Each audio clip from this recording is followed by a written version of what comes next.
Hyderabad మాన్సప్ tank లో shocking ఘటన జరిగింది. అడ్వకేట్ ఖాజా మొయినుద్దీన్ పై హత్యాయత్నం జరిగింది. వాహనంతో ఢీకొట్టారు గుర్తు తెలియని వ్యక్తులు.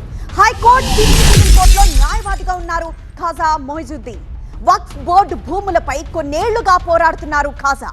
న్యాయవాదిపై హత్యాయత్నం ఘటనలో కేసు నమోదు చేశారు నాంపల్లి పోలీసులు. సీసీ ఫుటేజ్ ఆధారంగా కార్ నెంబర్ ని ట్రేస్ చేస్తున్నారు పోలీసులు. కారు ఢీకొట్టడంతో 100 మీటర్లు ఎగిరిపడ్డారు అడ్వకేట్. ప్రైవేట్ ఆసుపత్రిలో చికిత్స పొందుతున్నారు ఖాజా మొయినుద్దీన్ వాదిస్తున్న కేసుల వివరాల్ని పరిశీలిస్తున్నారు పోలీసులు. వక్ఫ్ బోర్డు తరపున కేసులు వాదిస్తున్నారు ఖాజా.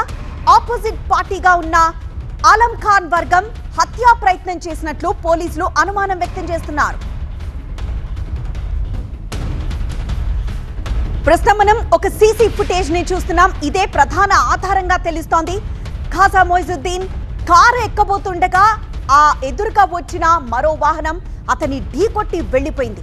సో హత్యా ప్రయత్నం జరిగిన తీరును సీసీటీవీ కళ్లకు కట్టినట్లు కనిపిస్తోంది. ఈ రోజు ఉదయం జరిగింది ఘటన. దీంతో మొయినుద్దీన్ అడ్వకేట్ కావడంతో ఆయన ఏ కేసులు వాదిస్తున్నారు, ఆ కేసులకి సంబంధించి ఎవరైనా ఈ హత్యా ప్రయత్నం చేశారా అన్న విషయంపై ఆరా తీస్తున్నారు పోలీసులు. మరి ముఖ్యంగా వక్ఫ్ బోర్డు విషయంలో ఆయన వాదిస్తున్నట్లు తెలుస్తోంది. ఈ నేపథ్యంలోనే దానికి సంబంధించి ఎవరైనా అతనిపై హత్యా ప్రయత్నం చేశారా అన్న అనుమానాలు కలుగుతున్నాయంటున్నారు పోలీసులు. మరింత సమాచారం ప్రిన్సిపల్ కరెస్పాండెంట్ ప్రణీతను అడిగి తెలుసుకుందాం. ప్రణీత, ఈ హత్యా ప్రయత్నానికి గల కారణాలు ఏంటి? ఖాజా మాట్లాడే పరిస్థితుల్లో ఉన్నారా? ఆయన ఏమన్నా పేర్లు తీశారా? ఏమన్నా బయట పెట్టారా? ఎక్కడైతే ఇన్సిడెంట్ జరిగిందో ఆ ప్లేస్లో మనం ఉన్నాము. సో ఇక్కడ మనకు కనిపిస్తున్నటువంటి స్పీడ్ బ్రేకర్ ఏదైతే ఉందో ఈ స్పీడ్ బ్రేకర్ వద్దనే ఖాజా మొయినుద్దీన్కి సంబంధించినటువంటి వెహికల్ ఇక్కడ పార్క్ చేసి ఉండిండే. సో ఖాజా మొయినుద్దీన్కి సంబంధించినటువంటి ఇల్లు ప్లస్ ఆఫీసు రెండు కూడా ఇదే. సో దీని నుండి ఇక్కడ మనకు కనిపిస్తున్న గేట్ నుండి ఒకసారిగా ఆయన బయటికి వచ్చి ఇక్కడ పార్క్ చేసి ఉన్నటువంటి వాహనం ఎక్కుతుండగా ప్రజెంట్ మనం చూసినటువంటి రోడ్ ఏదైతే ఉందో ఈ రోడ్ నుండి ఒక వాహనం వచ్చి అదే పనిగా ఖాజా మొయినుద్దీన్ని ఢీకొట్టినటువంటి సీసీ ఫుటేజ్ విజువల్ మనకు కనిపించింది. సో ఆ ఫుటేజ్ అంతా కూడా ఇక్కడ మనకు కనిపిస్తున్నటువంటి కెమెరా ఏదైతే ఉందో ఈ సీసీ కెమెరాలో ఆ విజువల్స్ అన్నీ కూడా రికార్డ్ అయ్యాయి.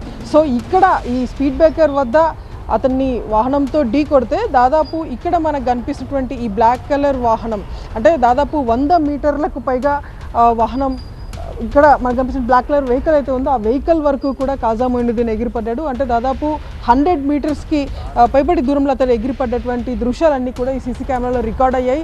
అయితే పోలీసులు ప్రాథమికంగా చెప్తుంది ఏంటంటే ఇతను హైకోర్టుతో పాటు సిటీ సివిల్ కోర్టులోనూ పనిచేస్తున్నాడు. గతంలో కొన్ని ఏళ్ళుగా వక్ఫ్ బోర్డు సంబంధించినటువంటి భూముల వ్యవహారం పైన గతంలో పిటిషనర్స్ తరఫున ఇతడు ఆర్గ్యుమెంట్స్ చేస్తూనే ఉన్నాడు. సో ఈ క్రమంలోనే ఆలం ఖాన్ అనేటువంటి ప్రత్యర్థులు రెస్పాండెంట్స్గా వాళ్ళు ఉన్నారు. సో వారి తరపు అనుచరులే వారి తరపు వర్గం వారే ఈ హత్యాయత్నానికి పాల్పడి ఉంటారనేటువంటిది పోలీసులు ప్రాథమికంగా వ్యక్తం చేసినటువంటి అనుమానం.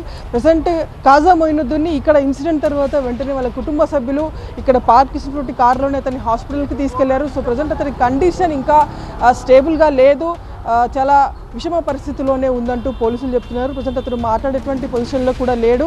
సో ఇతడి ఫ్యామిలీ బ్యాక్గ్రౌండ్ అందరూ కూడా అడ్వకేట్సే ఉన్నారు. ఇతడి తండ్రితో పాటు ఇతడి కొడుకు సైతం అడ్వకేట్స్గానే ఉన్నారు. కాబట్టి వాళ్ళ దగ్గర నుండి ఇన్ఫర్మేషన్ని తీసుకొని పోలీసులు చెప్పినటువంటి వర్షన్ అయితే ఇది. వక్ఫ్ బోర్డు సంబంధించినటువంటి భూముల వ్యవహారంలోనే ఈ ఘటన జరిగి ఉండవచ్చు అనేటువంటిది ప్రాథమికంగా పోలీసులు వ్యక్తం చేసినటువంటి అనుమానం. ఎస్ ప్రణీత.